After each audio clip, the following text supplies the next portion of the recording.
بسم اللہ الرحمن الرحیم۔ السلام علیکم ناظرین، آپ دیکھ رہے ہیں کلیم کیسرانی۔ ناظرین، یہ ایک ایسی امریکی سیاہ فام اور معذور لڑکی کی کہانی ہے جس کی قسمت میں اللہ تعالی نے ہدایت لکھ رکھی تھی۔ یہ امریکہ میں ایک موجود سیاہ فام نو مسلم محمد یوسف کے ہاتھ پر اسلام لائی۔ اس کا والد جو شراب نوشی میں مبتلا تھا اور اس کی ماں نے اس کے اسلام لانے پر اسے مجبور کیا کہ یہ اسلام کو چھوڑ دے، لیکن اس معذور لڑکی نے ہمت سے کام لیا۔ اس نے اسلام لانے کے بعد خود کو اسلام کی تبلیغ کے لیے وقف کر دیا۔ یہ امریکہ میں جیلوں میں موجود جرائم پیشہ افراد کی اصلاح کرنے اور انہیں تبلیغ کرنے میں مصروف ہو گئیں۔ اس نے تبلیغ اسلام میں وہ کارنامہ سر انجام دیا جس کی باز گشت پورے امریکہ میں سنائی دی۔ ویل چیئر پر آنے جانے والی اس معذور لڑکی نے ایک ایسے شخص کو راہ راست پر لایا جس کے بارے میں کوئی تصور بھی نہیں کر سکتا تھا۔ ناظرین، یہ لڑکی سنتھیا تھی جو اسلام لانے کے بعد آمنہ بن گئی۔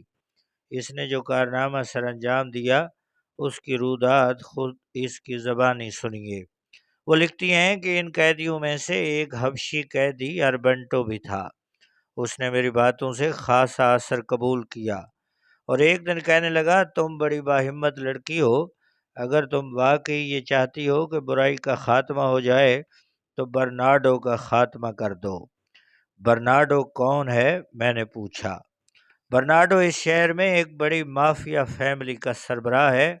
وہی شخص ہے جو اس شہر میں منشیات کا اجارہ دار ہے۔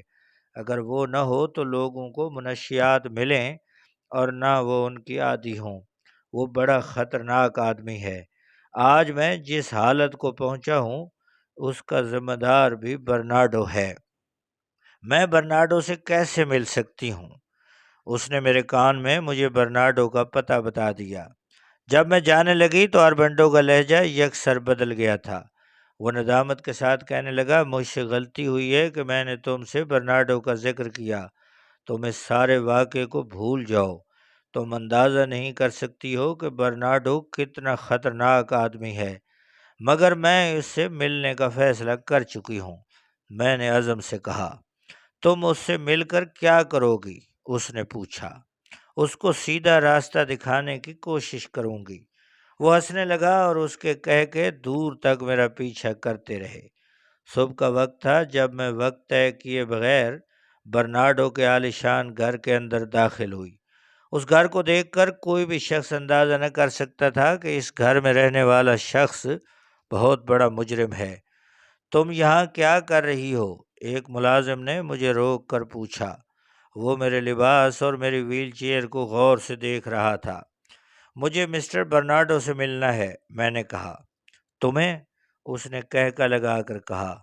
مسٹر برنارڈو سے ملنا اتنا آسان نہیں۔ آخر کیوں؟ میں نے کہا۔ وہ بھی انسان ہے اور انسان انسانوں سے ملا جلا کرتے ہیں۔ ہم دونوں میں تو تکرار ہونے لگی۔ اسی وقت ایک ادھیڑ عمر کا مضبوط حبشے والا آدمی ایک کمرے سے باہر نکلا اور غصے سے بولا، یہ کیا ہو رہا ہے؟ شور کیوں مچا رکھا ہے؟ ملازم نے اس شخص کے سامنے سر جھکا کر کہا، یہ لڑکی آپ سے ملنے پر اصرار کر رہی تھی۔ مجھ سے؟ اس نے پوچھا۔ کیا کام ہے؟ میں آپ سے علیحدگی میں بات کرنا چاہتی ہوں، میں نے کہا۔ برنارڈو نے کچھ تعجب سے میری طرف دیکھا، پھر ملازم کو وہاں سے جانے کا اشارہ کیا۔ جب ملازم چلا گیا تو برنارڈو نے بڑی نخوت سے کہا، میں اس طرح کسی سے ملاقات نہیں کرتا۔ تم معذور ہو اس لیے رک گیا ہوں۔ کہو میں تمہاری کیا مدد کر سکتا ہوں؟ میں نے اس کی طرف دیکھا اور اس کی آنکھوں میں آنکھیں ڈال کر کہا، مسٹر برنارڈو، کیا واقعی آپ اس معذور لڑکی کے کسی کام آنا چاہتے ہیں؟ اس نے جواب دینے سے پہلے کچھ سوچا، پھر مسکرا کر کہا، ہاں کہو میں تمہاری کیا مدد کر سکتا ہوں؟ میں نے پھر اس کی آنکھوں میں آنکھیں ڈال دیں۔ میں نے محسوس کیا کہ مسٹر برنارڈو کچھ بے چینی محسوس کر رہا ہے۔ وہ میری نظروں سے نظریں چرا رہا تھا۔ مسٹر برنارڈو، میں نے کہا، اللہ نے آپ کو سب کچھ دیا ہے۔ اب آپ کو ہدایت کی ضرورت ہے، سچی ہدایت کی۔ لڑکی، میں نہیں جانتا تم کون ہو۔ میرا وقت بہت قیمتی ہے، 2 منٹ میں اپنی بات ختم کرو۔ میں نے جب بات شروع کی تو برنارڈو کا چہرہ تیش اور غصے سے سرخ ہو گیا۔ اس نے غصے کو دبا کر کہا، تم پاگل ہو، نکل جاؤ یہاں سے۔ تمہیں کس نے بتایا ہے کہ میں یہ کام کرتا ہوں؟ میں تمہیں اور تم کو یہ بتانے والے کو زندہ نہیں چھوڑوں گا۔ میں نے بڑے اطمینان سے کہا، آپ کے اس غصے اور جوش ہی سے ظاہر ہو جاتا ہے کہ مجھے آپ کے بارے میں جو اطلاع ملی ہے وہ درست ہے۔ تم بگتی ہو، چلی جاؤ یہاں سے۔ مجھے تمہارے اپاہج پن کا خیال آ رہا ہے، ورنہ میں جانتی ہوں مسٹر برنارڈو آپ طاقتور ہیں اور سارا شہر آپ کے چنگل میں پھنسا ہوا ہے۔ تو تم چاہتی کیا ہو؟ برنارڈو نے گرج کر کہا۔ میں چاہتی ہوں کہ آپ خلق خدا کے فائدے کے لیے اپنا یہ دھندا چھوڑ کر کوئی اور کام کریں۔ اگر آپ سے یہ ممکن نہیں تو پھر مجھ معذور لڑکی پر کرم کریں اور مجھے ہر روز 5 منٹ ملاقات کا وقت دے دیا کریں۔ وہ حیرت سے میرا منہ تکنے لگا، پھر اس نے کہکا لگایا اور بولا، تم ضد کی پکی ہو، تم کل پھر آ سکتی ہو اسی وقت۔ ناظرین، برنارڈو اطالوی نژاد تھا، دل کا کھلا۔ اس کو زندگی میں شاید ہی وہ کہتی ہیں کہ مجھ جیسا کوئی انسان ملا ہو۔ وہ میری ذات میں دلچسپی لینے لگا۔ ایک دن کے بعد دوسرا دن وہ مجھے ہر روز بلاتا، مجھ سے باتیں کرتا۔ 5 منٹ کی گفتگو کا دائرہ پھیل کر گھنٹوں تک پہنچ گیا۔ میں اس کے سامنے انسانوں کی بدحالی کا ذکر کرتی، منشیات کی تباہ کاریاں بیان کرتی اور اسلام کی حقانیت کا ذکر کرتی۔ آہستہ آہستہ اس کے خیالات میں کچھ لچک پیدا ہونے لگی۔ آمنہ، ایک دن اس نے مجھ سے کہا، میں نہیں جانتا کہ تم کون ہو، مسلمان کیا ہوتے ہیں، مگر میں ایک بات جان گیا ہوں کہ تم انسان کی نفسیات کو خوب سمجھتی ہو۔ اسلام انسانوں کا مذہب ہے، ایک مکمل دین ہے، مکمل دین، میں نے جواب دیا۔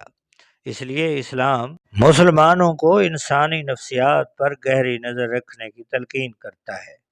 میں نے محسوس کیا کہ اب جب میں اس سے ملنے جاتی ہوں تو وہ کچھ بے چینی محسوس کرنے لگتا ہے۔ اس نے ایک دن مجھ سے کہا، آمنہ، کیا واقعی انسان کی زندگی فانی ہے؟ انسان کو دنیا میں اچھے کام کرنے چاہیے اور دوسروں کا بھلا سوچنا چاہیے۔ الحمدللہ، میں نے جواب دیا، خدا کا لاکھ لاکھ شکر ہے کہ یہ بات آپ کے ذہن میں سما گئی ہے۔ چند دنوں بعد برنارڈو نے اپنا دھندا چھوڑ دیا اور راہ راست پر آ گیا۔ اس نے بلا ہچکچاہٹ قبول کر لیا کہ وہ مافیا کا رکن ہے۔ اس نے مافیا کے سربستہ رازوں کو کھول کر رکھ دیا۔ آپ کو یاد ہوگا کہ صدر فورڈ کے عہد صدارت میں برنارڈو کے اس عمل سے امریکہ میں کتنا تہلکہ مچا۔ برنارڈو نے اخبار نویسوں سے کہا، ایک اپاہج اور معذور لڑکی نے مجھے یہ طاقت پرواز بخشی ہے کہ میں نے برائی کی زنجیروں کو توڑ دیا ہے اور کھلی آزاد فضاؤں میں اڑنے کی ہمت اپنے اندر محسوس کر رہا ہوں۔ اس روز میں بہت روئی جب مجھے یہ خبر ملی کہ برنارڈو کو جیل میں گولی مار دی گئی ہے۔ اس کو مافیا کے آدمیوں نے قتل کر دیا تھا۔